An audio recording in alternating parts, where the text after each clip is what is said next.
Cara membaca siapapun secara instan. 7 tips psikologis. Meskipun bukan mudah buat membaca bahasa tubuh seseorang, tetapi bila engkau bisa melakukannya, itu akan menjadi hal yang sangat bermanfaat. Tentu saja, setiap individu yang ada di dunia ini bineka, sebagai akibatnya beberapa tips psikologi di atas bukan selalu seksama. Tapi, jika kamu ingin mengetahui lebih banyak tentang cara instan membaca pikiran serta karakter orang lain, maka 7 tips psikologi ini dia merupakan hal yang harus kamu coba. 1. Hubungan mata. Terdapat pepatah yang mengatakan bahwa mata ialah ventilasi hati. Buat mengetahui jenis kontak mata mana yang diberikan, engkau harus mampu mempertimbangkan konteksnya. Misalnya, bila seseorang benar-benar bukan bisa mengalihkan pandangannya darimu, maka itu bisa berarti bahwa dia tertarik atau suka kepadamu.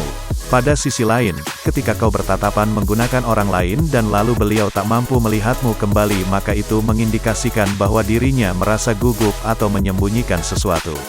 Lalu, kamu mengatakan menggunakan orang lain yang tatapan matanya membuatmu merasa tidak nyaman, terutama jika matanya bukan berkedip, itu bisa menandakan bahwa dia berbohong. 2. Alis mata. Jika kamu ingin melihat seberapa nyaman orang lain waktu berbicara denganmu, maka lihatlah alis matanya. Terdapat 3 emosi primer yang membentuk alis insan: terangkat atau terkejut, khawatir, serta ketika merasa takut. Cobalah buat mengangkat alismu ketika sedang mengobrol kalem dengan teman terdekat, pasti akan sulit bukan? Nah, jika kau mengatakan menggunakan seseorang serta beliau mengangkat alisnya, padahal topik pembicaraan kalian tak mengakibatkan rasa terkejut, khawatir atau takut, berarti orang tersebut merasa tidak nyaman. 3. Senyuman. Padahal tersenyum, lisan serta bibir mampu berbohong, namun bukan dengan mata. Harus diketahui bahwa senyum yang sahih, benar atau ikhlas merupakan senyum yang sampai ke mata serta membentuk kerutan di sekitarnya. Tersenyum buat menyembunyikan apa yang sebenarnya mereka pikirkan dan rasakan. Jadi, jika kamu ingin memahami apakah senyum orang lain tulus atau tidak, perhatikan kerutan di sekitar area matanya. Bila tidak ada kerutan, maka itu berarti mereka sedang menyembunyikan sesuatu. 4. Apa yang diucapkan?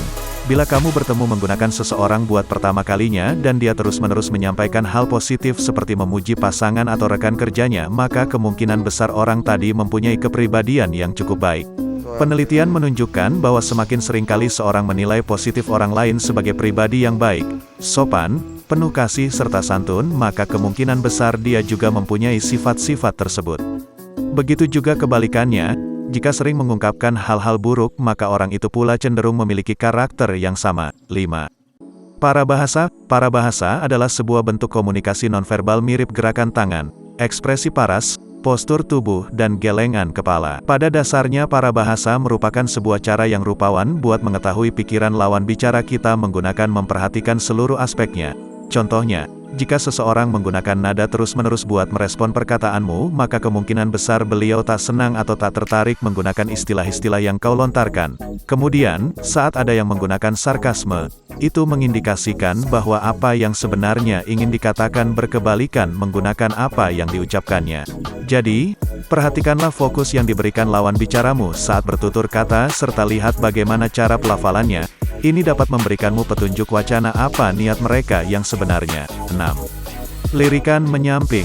Saat kamu bertemu seseorang, jika beliau benar-benar antusias ingin menemuimu, maka ingatlah bahwa bahasa tubuhnya pasti akan menghadap ke arahmu dan beliau juga akan menjalankan kontak mata. Pada sisi lain, jika bertemu dengan orang yang melirik ke samping ketika berjumpa denganmu, maka itu artinya bahasa tubuh yang menunjukkan bahwa mereka ingin pulang. 7. Frekuensi mengangguk. Pada umumnya mengangguk merupakan indikasi buat menyetujui sesuatu.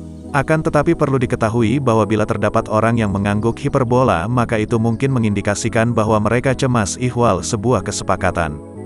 Ketika memberi instruksi, misalnya sahabat atau bawahanmu, serta mereka mengangguk secara eksesif, itu berarti mereka khawatir ihwal apa yang kamu pikirkan serta bertanya-tanya apakah kemampuan mereka pada mengikuti aba-aba diragukan atau bukan.